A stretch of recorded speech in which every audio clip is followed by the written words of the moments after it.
I'm Allison from Learning at the Primary Pond. In this video, I'm going to dig into phoneme deletion, which is a type of phoneme manipulation. We're going to talk about why it's important. I'm going to show you some examples of how you can practice this with your students, and we're just going to make phoneme deletion a whole lot clearer because it can be a little confusing. If you haven't subscribed to my channel yet, make sure to hit the subscribe button and the little bell so that you're notified every time I post a brand new video about teaching literacy in K2. Okay, so let's start with some definitions just to make sure we're all on the same page. Number one, phonological awareness is the ability to hear, manipulate, work with the sounds in words.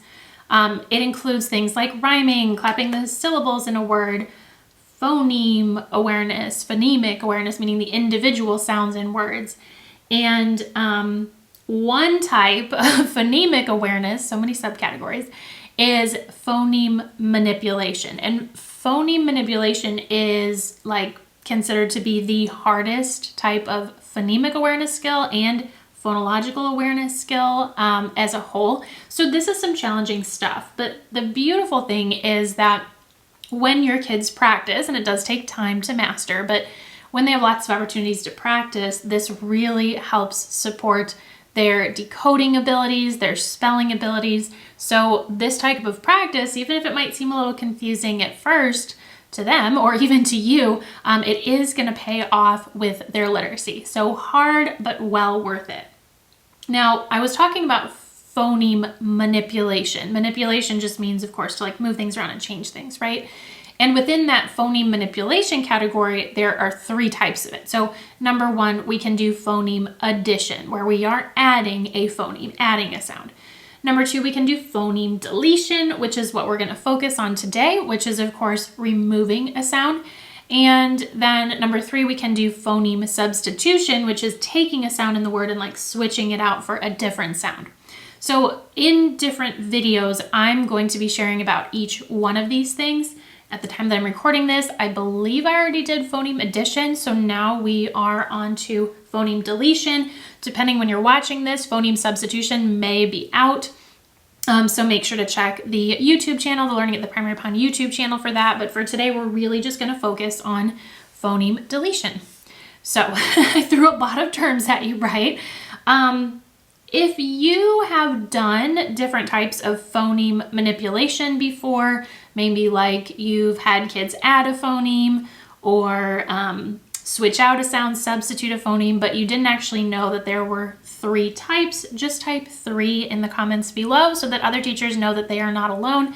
There's just a lot of different, right? Because there's the 3 types of phoneme manipulation and then there's different types of phoneme deletion. So it's just a lot to remember.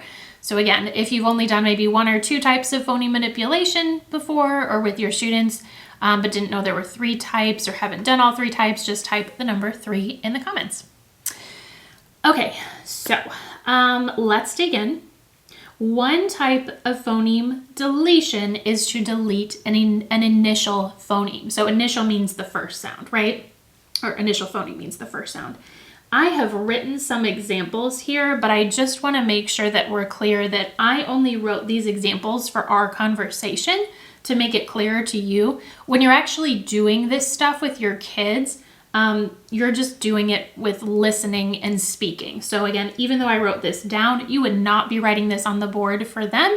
It's all about working with those sounds, and then this work with sounds will translate into achievement when it comes to reading and spelling words. So deleting initial phonemes, an example would be like if we take the word man and we take away the first phoneme, and then we're left with an, right?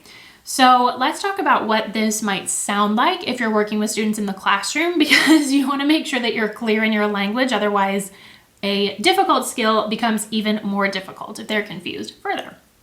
Okay, so you might say something like, okay, first graders, we're going to practice deleting a sound at the beginning of a word or word part. So for example, I might say the word speck. Repeat, and they say speck. Speck, take away s at the beginning and it makes peck. Did you hear that? We had speck, we took away s, and we ended up with peck. Okay, now you try. The word is cram. Say cram. They say cram. Cram, take away k from the beginning and we get ram. Now with this type of, with this example, I was using words with consonant blends at the beginning like speck and cram. It can be easier if you start with something like CVC words like man, where you can just take away the first sound and have a 2-sound word. You might, start with the word cup, they take away k and they're left with up.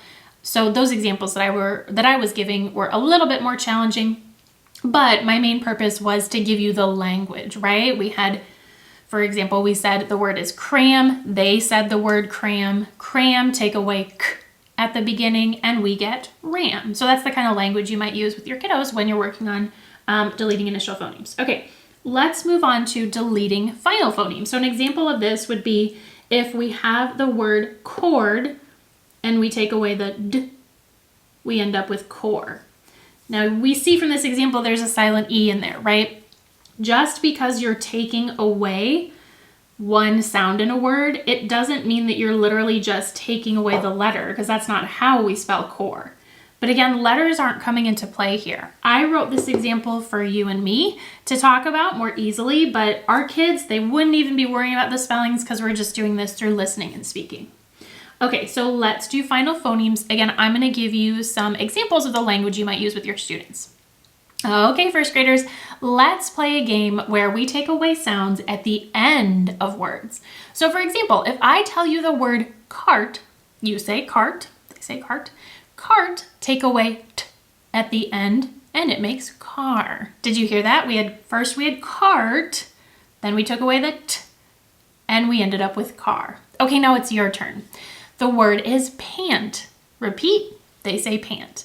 Pant, take away t at the end, and we get pan.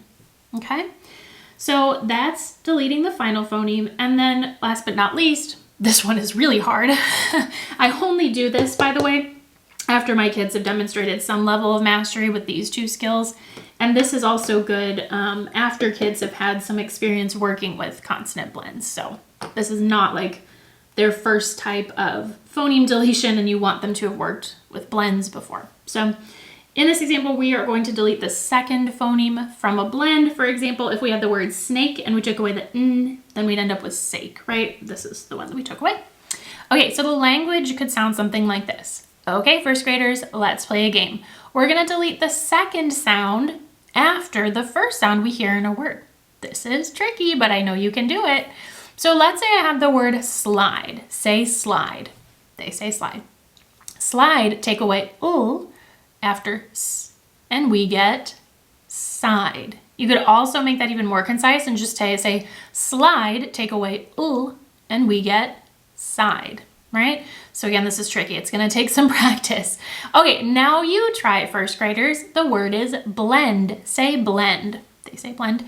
Blend, delete the after the b, and we get bend.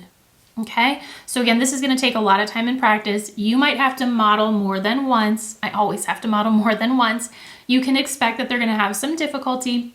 It can help if you pull them together in like a small group and do a little bit of practice that way. If it just seems like in whole groups, some kids are getting lost. Again, this stuff can be tricky, but at the same time, it really is going to pay off when it comes to their reading and writing.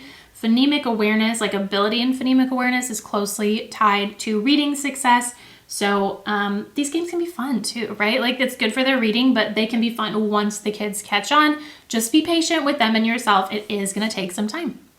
Okay, I hope this video was helpful to you. If you want more information about phonics instruction in K2, I'm going to include a link along with this video for a free webinar. That webinar is an hour. It goes a lot more in depth. This is, phonological awareness, but in that workshop, we are going to dig into phonics instruction and specific activity examples that you can be doing with your students every week. All right, thanks so much for watching. Again, I hope this was helpful. Hit the like button, subscribe, and I will see you in the next video.